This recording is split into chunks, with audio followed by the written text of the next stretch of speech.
Now that we have the Spot protocol, which is a sister project that sits on top of Ample, that creates way more utility. So, can you explain briefly what the Spot protocol offers that's different from Ample, and what is the flat coin and the goal of Spot that contributes to this whole ecosystem?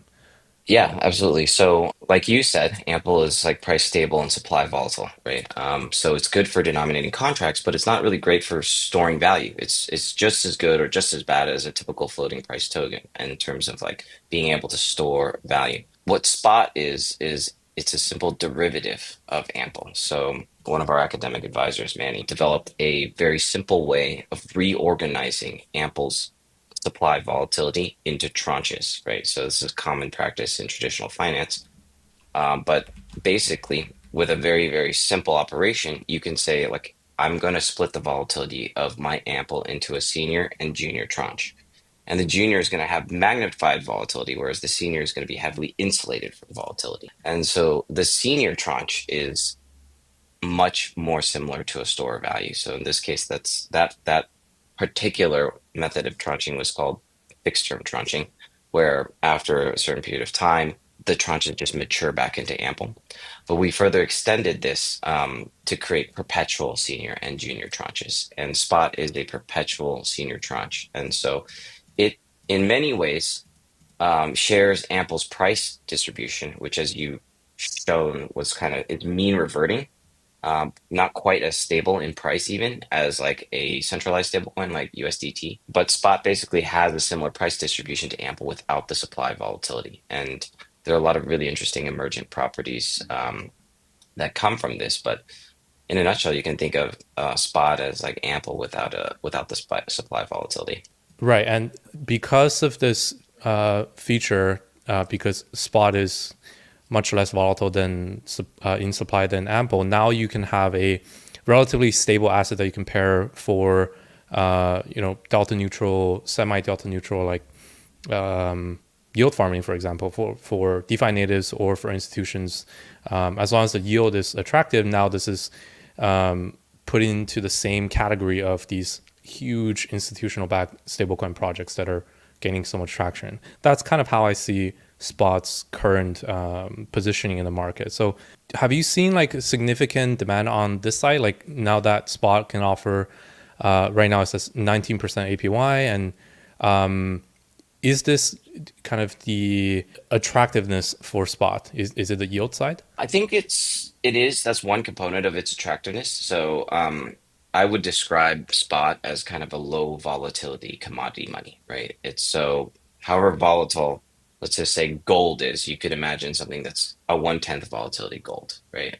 So spot is a low volatility derivative of ample. And so it actually still has a return profile. So it's not no volatility, it has some volatility. And that's where you see that 20% coming from.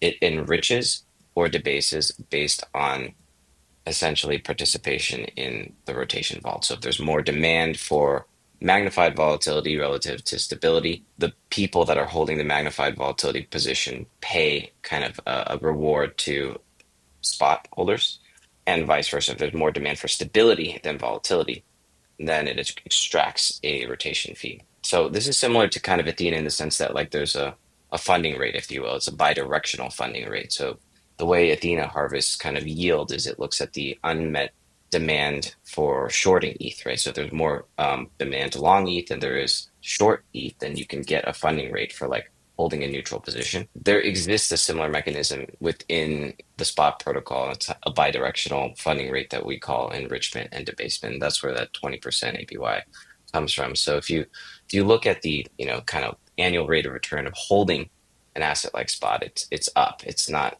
merely like holding a stable coin. It is more volatile, right? So although that's really what makes it durable, the fact that we're not really sweeping away any of the volatility, we're just reorganizing it. So if Ample goes down a lot, then spot will go down a little. If Ample goes up a lot, then spot will go up a little. It's a low volatility derivative of Ample.